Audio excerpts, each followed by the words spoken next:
കേരളത്തിലെ ഒരു പ്രധാനപ്പെട്ട വോട്ട് ബാങ്കാണ് ഈഴവ വിഭാഗം. അവരുടെ വോട്ട് നിരന്തരം ലഭിക്കുന്നത് LDFനാണ്. ഒന്നോ രണ്ടോ സീറ്റുകൾ മാത്രമാണ് കോൺഗ്രസ് വിജയിച്ചു കയറുന്നത്. എന്നാൽ ഈഴവ വിഭാഗത്തിന് ഭൂരിപക്ഷമുള്ള സ്ഥലങ്ങളിൽ നിന്നും വിജയിച്ചു കയറുന്നത് വളരെ പരിമിതമാണ്.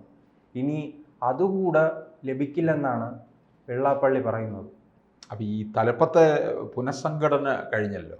അപ്പോൾ അതിനകത്തുള്ള ആ വീതം വെപ്പലിൽ ഈഴവ പ്രാതിനിധ്യം കുറഞ്ഞു എന്നല്ല, എല്ലാവർക്കും കൊടുത്തു.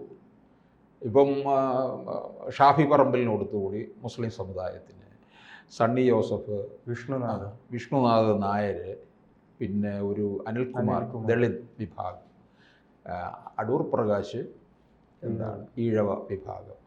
അപ്പം UDF കൺവീനർ എന്നൊന്നും പറഞ്ഞാൽ ഒന്നുമില്ല. അതാണ് അതിനകത്ത് പ്രശ്നം. അതാണ് എന്ത് നേടാൻ ഈ ഉള്ളതാരും UDF കൺവീനർ എന്ന് പറയുമ്പോൾ മുസ്ലിം ലീഗ് തീരുമാനിക്കും. അതാണ് ഈഴവരെ കയറി ഭരിക്കാൻ വരും. ഈ ഘടകകക്ഷികളൊന്നും അങ്ങോട്ട് പോകാതൊക്കെ നോക്കണം. അവിടുന്ന് ആരെങ്കിലുമൊക്കെ ഇങ്ങോട്ട് കൊണ്ടുവരാനും നോക്കണം. ഇതാണല്ലോ കൺവീനർമാരുടെ ജോലി. അല്ലാതെ എന്തുവാ യോഗം വിളിച്ചു കൂട്ടണം, അതിനുള്ള നോട്ടീസ് അയക്കണം, ചായയ്ക്കും പരിപാടിക്കും ഏർപ്പാട് ചെയ്യണം, ഇതൊക്കെയല്ലേ ഉള്ളൂ. അല്ലാതെ എന്താ? പക്ഷേ ഈ അടൂർ പ്രകാശിന് ഇതിൻ്റെ ഏറ്റവും വലിയ തമാശ മുൻപുണ്ടായിരുന്ന ഹസനെ ഓർത്താൽ മതിയില്ലേ, അതിന്റെ പവർ മനസ്സിലാവും. അതെ ഹസനും കൊടുത്താൽ മതിയായിരുന്നു.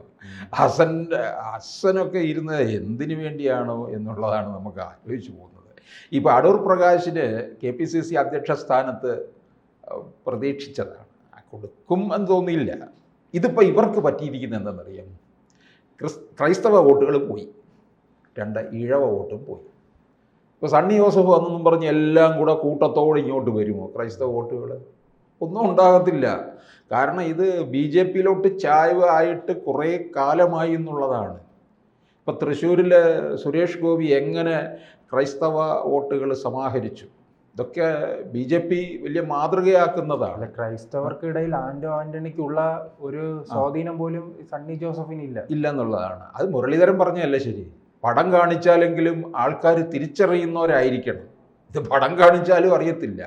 ഈ സണ്ണി ജോസഫിനെ എത്ര പേരറിയും? പേരാവൂരിലെ അവിടുത്തെ MLA ആണെന്ന് മാത്രം. പിന്നെ നേരെ നിയമസഭയിൽ വരും. പിന്നെ ആള് സൗമ്യനാണ്. പക്ഷെ സുധാകരൻ അങ്ങനല്ല. സുധാകരൻ കേരളത്തിലെ കോൺഗ്രസ് രാഷ്ട്രീയത്തിൽ കേരള രാഷ്ട്രീയത്തിൽ നിറഞ്ഞു നിൽക്കുന്ന ആളാണ്. CPMനോട് എതിരിടാൻ തക്ക ശക്തിയുമുണ്ട്. എന്നിട്ട് അദ്ദേഹത്തിന് പ്രമോഷൻ കൊടുത്തു എന്നാണ് പറയുന്നത്, അല്ലേ? എന്ത് പ്രമോഷൻ? പ്രത്യേക ക്ഷണിതാവായിട്ട്. എന്തിൻ്റെ ക്ഷണിതാവായിട്ട്? കോൺഗ്രസിനകത്ത് കാര്യങ്ങളൊക്കെ തീർച്ചപ്പെടുത്തുന്നത് സോണിയയും രാഹുലും പ്രിയങ്കയും വധേര ഗാന്ധി എല്ലാവരും കൂടാണ്. ഇപ്പോൾ അവർ തീർച്ചപ്പെടുത്തുന്ന കാര്യങ്ങളാണ് കാർഗെയോടെ പറയുന്നത്. കാർഗെ വന്നിരുന്നതെന്ന് പറയും. ഇതുപോലെ പ്രത്യേക ക്ഷണിതാവെന്ന് പറഞ്ഞാൽ എന്താ? ഈ ക്ഷണിതാവെന്നൊക്കെ പറയുന്നത് വെറുതെ കൊടുക്കുന്ന ഒരു അലങ്കാരം മാത്രമാണ്. നിങ്ങളെ താഴോട്ട് മാറ്റിയില്ല, നിങ്ങളെ അങ്ങ് ഉയരങ്ങളിലേക്ക് എന്ന് പറഞ്ഞ് നിർത്തിയിരിക്കുക. ഇനി എങ്ങനെ ഇവർ ഈ ഈഴവ വോട്ട് പിടിക്കും? ഈ കഴിഞ്ഞ ലോക്സഭാ തിരഞ്ഞെടുപ്പിൽ കണ്ടതാണല്ലോ. CPM തന്നെ ആവർത്തിച്ച് പറയുന്ന കാര്യമാണ്, ഈഴവ വോട്ടിൽ ചോർച്ചയുണ്ടായി, അത് തിരിച്ചു പിടിക്കണമെന്ന് അവരുടെ ഈ സംസ്ഥാന സമ്മേളനത്തിലൊക്കെ വന്ന കാര്യമാണ്. അവർക്കറിയാം വ്യക്തമായിട്ടിത് പോയിന്ന്. അതെങ്ങനെ തിരിച്ചു പിടിക്കും എന്നുള്ളതിലാണ് അവർക്ക് ആശങ്കപ്പെട്ട് നിൽക്കുന്നത്. അല്ലാതെ തന്നെ വെള്ളാപ്പള്ളിയുടെ വലിയ വിമർശനമുണ്ട്. ഈ UDFും പ്രത്യേകിച്ച് കോൺഗ്രസും ഈഴവ വിഭാഗത്തിന് പരിഗണന നൽകുന്നില്ല. നിലവിലുള്ളത് കഴിഞ്ഞ തവണയാണെങ്കിൽ ഒരു MLA പോലും ഇല്ല. ഈ വട്ടമാണെങ്കിൽ ബാബു, തൃപ്പൂണിത്തറയിൽ നിന്നുള്ള ബാബു മാത്രമുണ്ട്.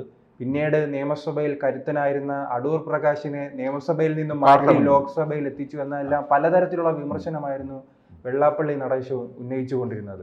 അപ്പോൾ ഉള്ള സീറ്റുകൾ കൂടി നഷ്ടപ്പെടുമോ? അടൂർ പ്രകാശിന് ഒരിക്കലും MP ആയിട്ട് പോകണമെന്ന് ആഗ്രഹമില്ലായിരുന്നു. മനസ്സിലാണ് കോന്നിന്ന് പിടിച്ച് ആറ്റിങ്ങൾ കൊണ്ടുവന്ന് നിർത്തിയത്. അന്നത്തെ ആ തരംഗത്തിലങ്ങ് ജയിച്ചു. ഇപ്പം രണ്ടാമത് 24ലും കൊണ്ട് നിർത്തിക്കഴിഞ്ഞപ്പം തോക്കണമെന്ന് തന്നെ വിചാരിച്ച് പ്രവർത്തിച്ചുള്ളൂ. പക്ഷേ അവിടുത്തെ ജനങ്ങൾ വെറുതെ വിട്ടില്ല, ജയിപ്പിച്ചു കൊടുത്തു. അതാണ് തോക്കണമെന്ന് ഏത് സ്ഥാനാർത്ഥിയാണ് ആഗ്രഹിക്കുന്നത്? അപ്പോൾ അങ്ങനെ ആഗ്രഹിച്ച ഒരു സ്ഥാനാർത്ഥിയാണെന്നുള്ളതാണ്. അദ്ദേഹത്തിന് കേരള രാഷ്ട്രീയത്തിൽ തന്നെ നിൽക്കാനാണ് താല്പര്യം. അദ്ദേഹം മന്ത്രിയുമായിരുന്ന ആളാണല്ലോ. കോന്നിക്ക് വലിയ വികസനമൊക്കെ ഉണ്ടായിട്ടുണ്ട് അദ്ദേഹത്തിലൂടെ. അപ്പം നല്ല നേതാവ് കൂടിയാണ്, സംഘാടകനാണ്. KPCC അധ്യക്ഷ സ്ഥാനത്ത് വന്നിരുന്നെങ്കിൽ അതൊരു മികച്ച നേട്ടം ഉണ്ടാക്കാൻ കഴിയുമായിരുന്നു. പക്ഷേ ഇപ്പോൾ കോൺഗ്രസ്സിന് പറ്റിയിരിക്കുന്ന അബദ്ധം എന്താണെന്നറിയാമോ? ഈ ഒറ്റാലി കിടന്നതും പോയി, പിന്നെ പുറത്തുള്ളതും ഇല്ലാത്ത അവസ്ഥയിലേക്ക് കാര്യങ്ങൾ മാറി എന്നുള്ളതാണ്. കോൺഗ്രസിൻ്റെ പിന്നെ ക്രൈസ്തവരുടെ വോട്ട് പോയി. ഇപ്പോൾ ദാ ഈഴവ വിഭാഗത്തിൻ്റെ ഏതാണ്ട് നല്ല പങ്ക് പോയി കഴിഞ്ഞു. ഇപ്പോൾ വെള്ളാപ്പള്ളി ഇത് പറഞ്ഞതോടുകൂടി ബാക്കിയുള്ളതും കൂടെ പോവുകയും ചെയ്തു. ഇപ്പോൾ ചോദിക്കും, വെള്ളാപ്പള്ളി പറയുന്നതനുസരിച്ചാണോ കേരളത്തിലെ ഈഴവന്മാരെല്ലാം വോട്ട് ചെയ്യുന്നതെന്ന് ചോദിച്ചാൽ അല്ലായിരിക്കാം. പക്ഷേ എന്നാലും അവരെ ആലോചിക്കും, ഈഴവർക്ക് പ്രാതിനിധ്യം നൽകിയില്ലല്ലോ എന്നാലോചിക്കും. സുധാകരനെ ചവിട്ടിപ്പുറത്താക്കുന്ന തീയ സമുദായമാണ്. രണ്ട് ഇതിൽ നിൽക്കുന്നവരാണ്. ഒരാൾ തീയര് ഈഴവരെ അംഗീകരിക്കത്തില്ല, ഈഴവർ തീയരെ അംഗീകരിക്കത്തില്ല, ഇങ്ങനെയൊക്കെയുണ്ട്. വടക്കോട്ട് തീയർ എന്നാണ് പറയുന്നത്. അപ്പം ഇതെങ്ങനെ ഇവർക്ക് ഇനി തിരിച്ചു പിടിക്കാനുള്ളത് കഴിയുന്നത്? പിന്നെ അതുകൂടാഞ്ഞിട്ട് ലീഗ് ഓവർ സ്മാർട്ട് കളിക്കുന്നുണ്ട് ഇതിനകത്ത് കയറി, UDF-നകത്ത്. അത് പിന്നെ ക്രൈസ്തവർ അംഗീകരിക്കത്തില്ല. അങ്ങനെയാണ് ക്രൈസ്തവർ അല്പം അകന്നു തുടങ്ങിയത്. 2011 ഉമ്മൻചാണ്ടി സർക്കാരിൻ്റെ കാലം മുതൽ ആ അകൽച്ച ക്രൈസ്തവർക്കുണ്ടാക്കി. പിന്നെ ഉമ്മൻചാണ്ടിക്ക് ഈ ക്രൈസ്തവ സഭയും ബിഷപ്പുമാരും പള്ളിയും ഒക്കെ ആയിട്ടുള്ള ബന്ധത്തിലാണ് അത്രയൊക്കെ അങ്ങനെ അങ്ങ് പോയത്. ഇനിയിപ്പോൾ ഞാൻ ചോദിച്ചിട്ട് UDF അധികാരത്തിൽ വരുന്നു എന്ന് നമ്മൾ കരുതുക, വരുന്നില്ല എന്നുള്ളതാണ് നമ്മുടെ നിഗമനം. പക്ഷേ വരികയാണെന്നുണ്ടെങ്കിൽ ലീഗ് എന്തായിരിക്കും കാണിക്കാൻ പോകുന്നത്? ലീഗ് വലിയ ഭരണമായിരിക്കും. ലീഗ് 6 മന്ത്രിമാരെ ചോദിക്കും, ഉപമുഖ്യമന്ത്രി, പിന്നെ ഉപമുഖ്യമന്ത്രി. പിന്നെ ലീഗ് ഇനിയിപ്പോൾ ക്രൈസ്തവരെ കൂട്ടുപിടിക്കാൻ വേണ്ടിയിട്ട് ജോസ് കെ മാണിയെ അപ്പുറത്തുനിന്ന് കൊണ്ടുവരാൻ ശ്രമിക്കും. 21 പിണറായി വിജയൻ കൊണ്ടുപോയത് തന്നെ എന്തിനു വേണ്ടിയാണ്? ക്രൈസ്തവരുടെ കുറച്ച് പിന്തുണ ഉണ്ടാക്കാൻ വേണ്ടിയാണ് ജോസ് കെ മാണിയെ അപ്പുറത്തേക്ക് കൊണ്ടുപോയത്. പള്ളിക്കാരും പട്ടക്കാരോടും ചോദിച്ചിട്ടാണ് ജോസ് കെ മാണി ഇപ്പുറത്തോട്ട് മാറിയത്. അങ്ങനെയുമുണ്ട്. അപ്പോൾ അത് ഇപ്പോഴത്തെ സാഹചര്യത്തിൽ ഇനിയിപ്പോൾ ജോസ് കെ മാണി വരുമോ എന്ന് നമുക്കറിയാൻ പറ്റത്തില്ല. കാരണം കോൺഗ്രസ് ഇപ്പോൾ ദുർബലമാകുകയാണ്, UDF ശക്തി പോവുകയാണ്. ഇതിന് തിരിച്ചടി വേറെ തരത്തിലുണ്ടാകും. ഘടകകക്ഷികൾ പോകും. അതൊരു വലിയ ഇടിവായിരിക്കും അവർക്ക് സംഭവിക്കാൻ പോകുന്നത്. ഭരണം കിട്ടില്ല എന്ന് ബോധ്യപ്പെട്ട് കഴിഞ്ഞാൽ, ഇപ്പോൾ പഞ്ചായത്ത് തിരഞ്ഞെടുപ്പ് കഴിയുമ്പോൾ ഒരു ചെറിയ ചിത്രം കിട്ടും. പഞ്ചായത്ത് തിരഞ്ഞെടുപ്പിൽ അത് പൂർണ്ണമായിട്ടും അങ്ങോട്ട് വിശകലനം ചെയ്യാൻ പറ്റത്തില്ല. കാരണം പ്രാദേശിക ഘടകങ്ങളുടെ പ്രവർത്തനമാണ് പഞ്ചായത്ത് തിരഞ്ഞെടുപ്പിൽ വരുന്നത്. പക്ഷേ ഒരു ചിത്രം കിട്ടിക്കഴിഞ്ഞാൽ അവർ ഇതിനു മുമ്പ് ഒരു തീർച്ചപ്പെടുത്തലുണ്ടാക്കും. പിന്നെ അതിനു മുമ്പുള്ള ഈ നിലമ്പൂർ ഉപതെരഞ്ഞെടുപ്പിൽ UDF വിജയിക്കുമോ എന്നുള്ളതാണ് അതിനകത്ത് വേറൊരു പ്രധാനപ്പെട്ട കാര്യവും. അവിടെ UDF-ൻ്റെ വിജയമാണ് ഉണ്ടാകുന്നതെങ്കിൽ പോലും അത് പക്ഷേ ഇത് അൻവറിൻ്റെ വിജയമായിട്ടാണ്. അൻവറിന് വ്യക്തിപരമായിട്ടുള്ള ഒരു പോരാട്ടമാണ് അവിടെ നടക്കുന്നത്. അത് പിണറായി വിജയനുമായിട്ടുള്ള ഒരു പോരാട്ടമാണ് നിലമ്പൂരിൽ കാണാൻ പോകുന്നത്.